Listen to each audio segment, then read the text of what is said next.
Hawwii Gaara Duubaa Asoosama kutaa 8ffaa.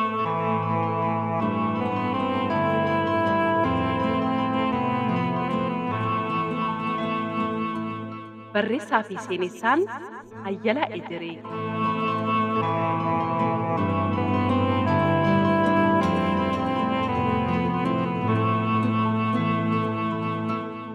Hawwii Gaara Duubaa.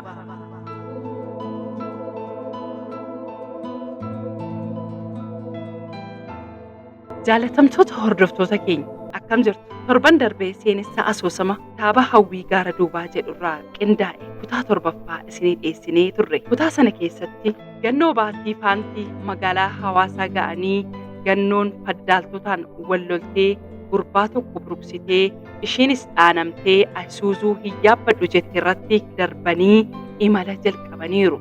Shooramoo boodee gurbaa buruqee dhufe arginaan waan ijoolleen konkolaataan kufeenii fixe se'ee rifachuu, muudaa lulee dhaanamuu gannoo fi ijoolleen martuu Isuuzuu saniin imala isaanii eegaluu dhageenyaan baay'ee rifachuu fi sodaa baatii gannaatiin akka bakka itti galu hin qabne dubbachuu.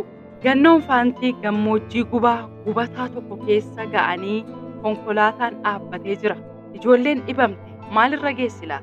Aabbeen gannoo halkanii fi guyyaa boqonnaa dhabee barbaachas gara magaalaa Adaamaatti dheereffachuu, magaalaa Adaamaatti dhaadhessaa cimaa tokko yaadachuu fi isa barbaaduu jalqabuu isin dhageessifnee turre. Gannoo baatii faan garamitti imalallaa? Barbaachi baatii gannaa'oo bu'aa maalii argamsiisa? Seenessa kutaa 8ffaa kana keessaa hubanna. Seenessichi kunooti. Hanga xumura qophii keenyaatti akka nu waliin turtaniin dhaggeeffattan kabajaan isin affeera.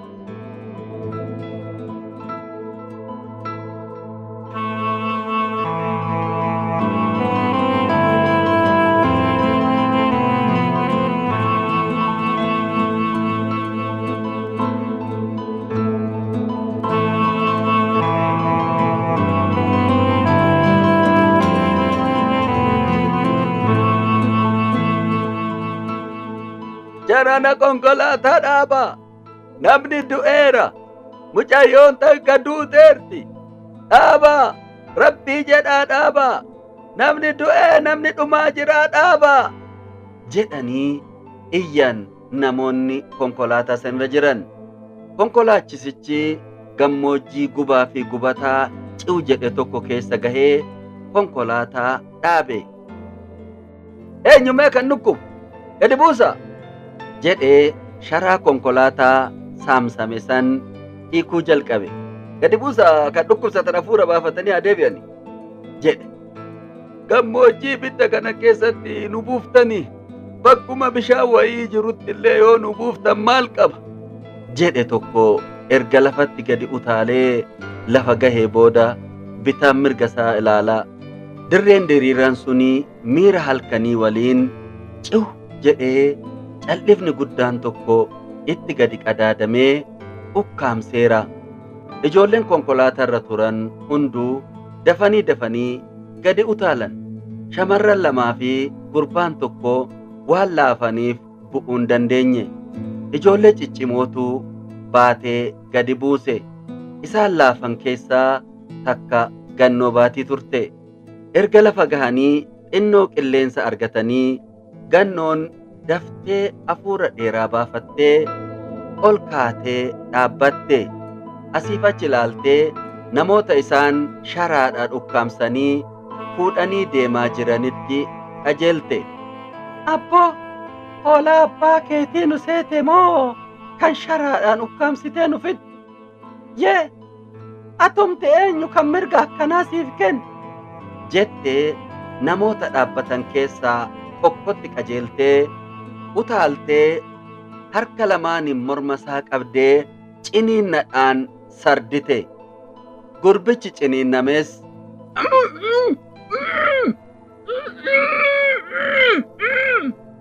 jechuu malee dubbachuu hin dandeenye. Gargaara fi dhaadhessaan gannoo konkolaachisaarraa baasuuf gamaa gamanaa harkisuu jalqaban. Ishiin gadi dhiisuu dinnaan gargaaraan konkolaachisaa tomtoommoodhaan gannoo dugda keessa rukute. Yeroo kana gurbaan tokko utaalee gargaarticha gannoo rukute san tomtoommatee takkittuma sagagamtuu dhaheen lafaan dhahe.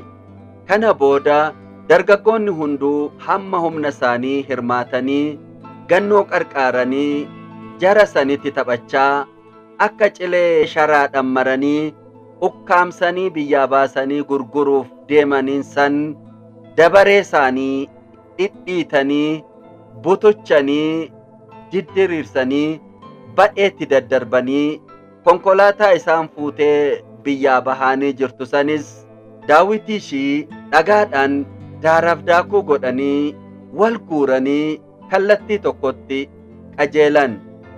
Kan hooggantu gannoo baatii turte.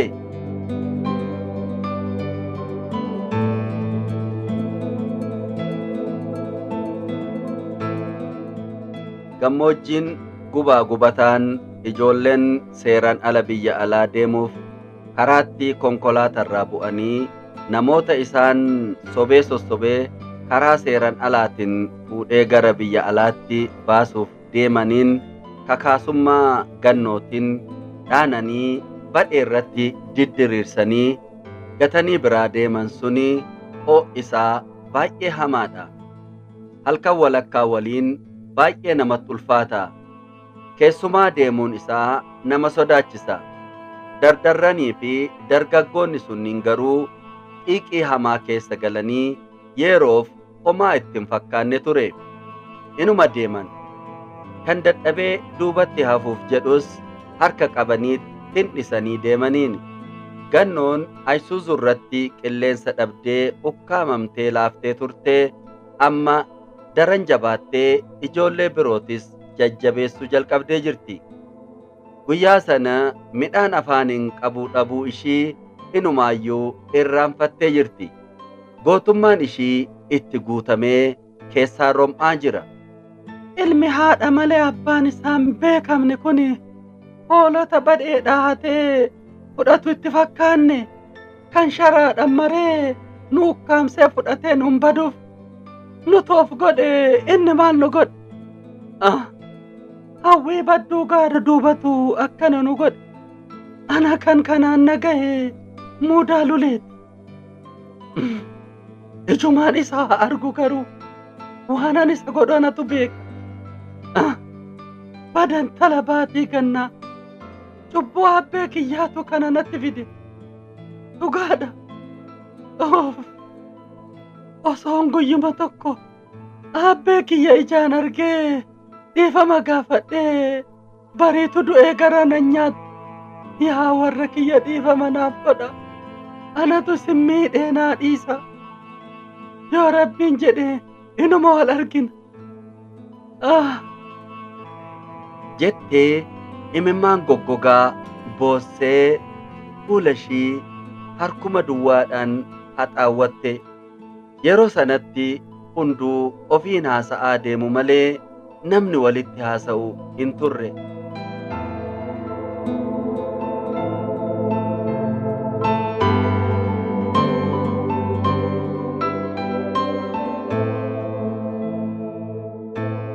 Ganno nuhu miidhamaa fi gadda akka malee jalaa nu baafte jennee osoo siin dhaadannu ati immoo akka nama dadhabdu wayitti ofitti gadditee booyuu jalqabde.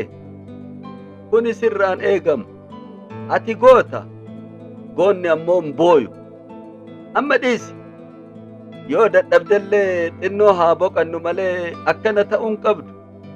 Xinnoo boqannu jedhee gaafateen gurbaan yeroo gargaaraan konkolaachisaa tomtoommatee gannoo dugda keessa rukute san gaggaba utaalee gargaarticha takkittuma sagagamtuu rukuteen lafaan dhahe suni itti siiqee harka mirgaa isaatiin irree gannoo harka bitaa qabee uhurgufaa akka ishiin jajjabaattee hafuura deeffattu godhe.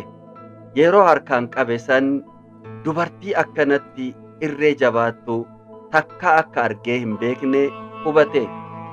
Gurbaan suni gootummaa gannootiin booji'ameera. Innis onnee cimtuu qaba. kan gannoo fi kan isaa kan eenyu akka caalu garuu hin madaalamne waan ta'eef hin beekamne. Kana abboo dubara jechuun kan mataa lafaan martee haqanqaalamtee abbuma argiteen hacuucamtee jiraattu osoo hin ta'in kan akkanaa tana kunoo kan dhiira caaltee dhiirayyuu dararaa jalaa baaftu tana kunoo kan namaa taatu jedhee osoo rakkoo sana keessa jiranuu onneen dhiirummaa itti dhuftee waa'ee jaalalaa fi jiruuf jireenyaa yaadee ofuma keessatti ofiin haasa'e. Osuma haala kanaan deemanuu lafa baay'ee dukkanaa'aa tokkotti dhufan. Akka lafa ol ka'aa gubbaa jiranis hubatan.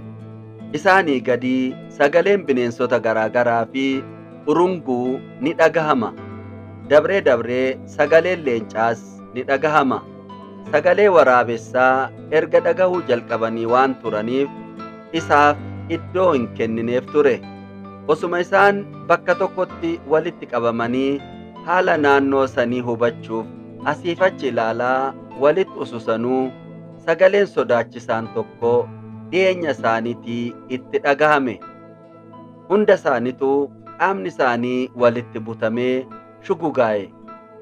Ijoolleen takka takka utaalaniit namatti maramanii hollachaa harganu.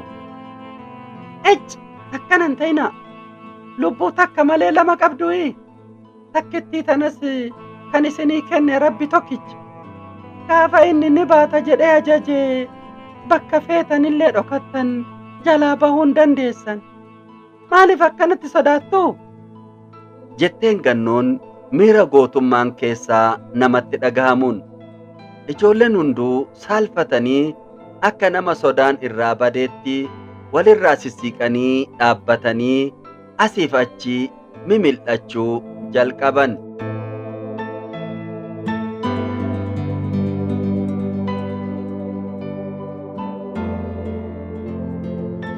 Abbeen gannoo namticha mucayyoo obboleettii isaa kan muudaa lulee gara biyya alaatti erguuf akka fuudhee deemeen quba qabu kan konkolaataa irratti tasa wal arganii akka rakkoo wal fakkaatuuf manaa bahan erga walitti himanii wal hubatanii booda waahela karaa dheeraa walii ta'aniiru. Ammas iyyaafannaa fi barbaacha isaanii cimsanii itti fufaniiru. Garuu muudaan ijoollee gara ittiin qajeelee odeeffannoo qabatamaa ta'e argachuu hin dandeenye. Shakkiif garuu ijoolleen karaa Jibuutiitiin deeman akka jiran namoota muraasarraa odeeffannoo qabatamaa hin taane tokko argatanii jiru. Abbeen gannoo garuu kallattii kanarraa fedhii hin qabu ture. Yaanni tokko gara Finfinnee deemee dhaadhessitoota kallattii adda addaatiin bobbaasuu yoo ta'u, yaanni isaa biraa immoo kallattii kibba Itoophiyaatti osoo qajeelee itti tola ture. Waahilli isaa garuu fudhachuu hin dandeenye. Guyyoota lamaaf magaalaa Adaamaa keessa kallattii adda addaatiin dhama'aa oolanii galgala yeroo bakka bultiitti walitti deebi'an lamaanuu abdii wayii walirraa eegu ture. Guyyaa lamaanuu kan odeeffannoo nama gammachiisu fidee dhufee hin turre.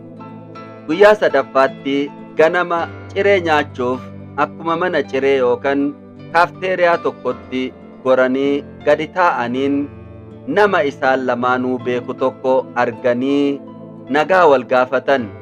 Taa'aniis waliin haasa'an. Haasa'uma isaanii keessaa namtichi suni odeeffannoo qal'oo takka gurra buuse. Odeeffannoo qal'oo tanas hin tuffanne. Duuka bu'anii sakatta'uu jalqaban. Abbeen gannoo halkanii guyyaa sammuun isaa boqannaa argatee hin beeku. Gannooleen baay'ee jaalata. Maal haa godhu? Ishii malee dhala biraan qabu kaa?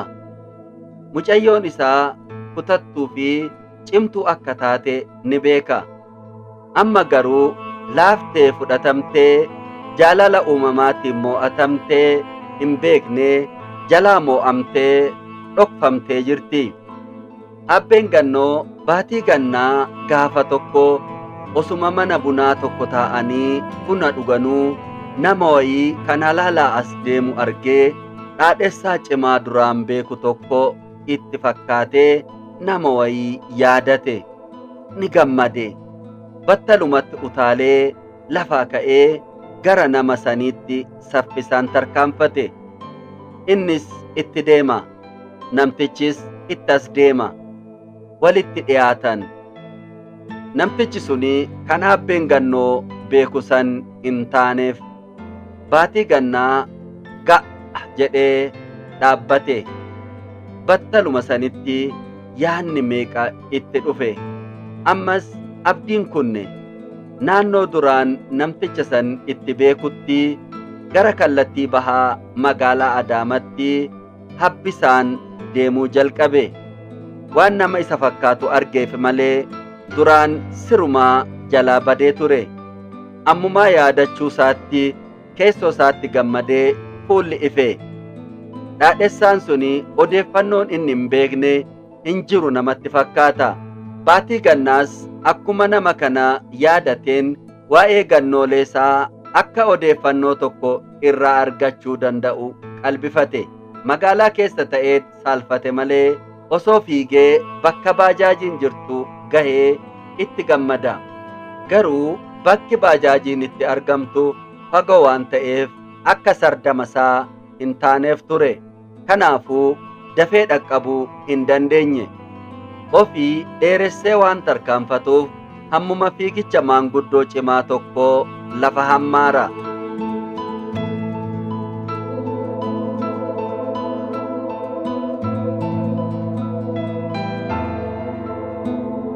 Hattuun yeroo hattuu wal jaalatti, yeroo qooddattu wal lolti. Akkuma mammaaksan jedhamu muudaa lulee fi shooramoo goodee kafaltii dhiiga ijoollee qacaleewwan maatii jalaa baasanii gara ofiifuu hin beeknetti dhaadhessitoota birootti dabarsanii kennanii argatan san qoodamuu irratti walitti bu'anii walii galuu dadhabaniiru. Muudaa lulee bakka hundattuu ittiin taane gara biyyaa galuuf waa'een gannoo dhidhima keessaa hin baane itti ta'eera. Yeroo gara mana isaa yaadatu dursee kan itti mul'atu abbee gannoo baatii gannaati. Qeerrensa yoo lole dafee qabbanaa'uu hin dandeenye. Nama nan ajjeesaa malee nan du'aan beekne. Waan meeqa kaasee yaadatee itti bahaaree ni dhiphata, ni sodaata. Yeroo tokko tokko anillee ka'ee asumaan gara biyya alaa qajeela malee deebi'ee gara mana kiyyaa galuun naaf hin ta'u. Galuullee halkan takkaayyuu buluu waan hin dandeenyeef gara sinumaayyuu hin ilaaluyyu jedhee murteesse muudaa lulee. Yoo waa'ee haadha isaa yaadatu immoo akkuma dubartii cimtuu ciniinsuun qabdeetti garaatti gadi aada. Magaalaa hawaasaa keessa osoo hin jaalatin bubbuluun dirqamatti ta'e. Adaduma bubbuluun kiisiin isaa hir'achaa deema. Guyyuma hunda gara shooramoo goodetti jaarsummaa erga. Gaafuma tokkollee deebii gurraaf tolu dhagaheen beeku. Inumaa shooramoo goodee yoo dafee magaalaa saniin bahin lubbuu isaatifuu kan isa sodaachisu ta'uu ijoollee itti ergeet akka itti himan godhee itti dhaadachuu jalqabeera.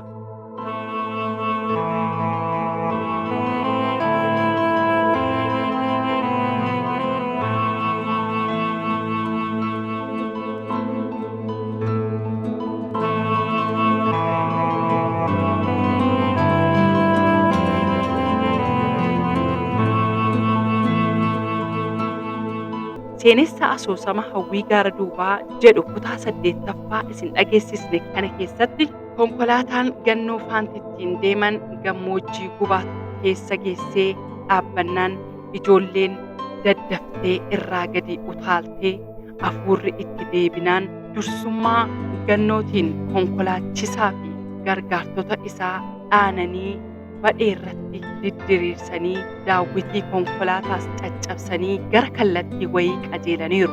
Gannoo baatii mootummaadhaan guutamtee ijoollee san hooggantee gammoojjii gubaa san keessaan deemaa jirti. Abbeen gannoo namticha akkuma isaa intala obboleettii isaa barbaacha manaa ba'e waliin waa'ee ijoollee gara biyya alaa deemanii Adaamaa keessa iyyaafachuu cimsanii itti fufaniiru. Garuu odeeffannoo qabatamaa fi quubsaa ta'e argachuu hin dandeenye. Muudaa Lulee fi Shooramoo Goodee qoodama kaffaltii dhiiga ijoolleerraa argame sanirratti walii galuu hin dandeenye. Muudaa Lulee guyyumaan maanguddoota gara Shooramoo Goodeetti ergullee deebii gaarii hin arganne. Inumaa yoo dafee magaalaa sanii hin ba'in lubbuu isaatiifuu akka isa sodaachisu ijoollee itti ergee sodaachisuu eegaleera. Seenaan kun daran wal xaxaa deemaa jira. Gannoon faanti eessa ga'an laata? Aabbeen gannoo barbaacha eessaan ga'eera? Shooramoo Goodee fi Muudaa Lulee qoodama maallaqaa irratti walii galuu hin dandeenye. Maaltu uumama laata?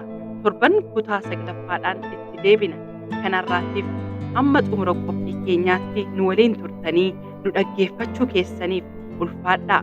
Yaada qophii keenya irratti qabdan nu gumaachuu hin dagatina. Hanga torban seenessa kutaa 9ffaadhaan walitti deebinutti kan yaaddan haa milkaa'u, kan nyaattan haa sifaa'u. Nagaan nuuf tura.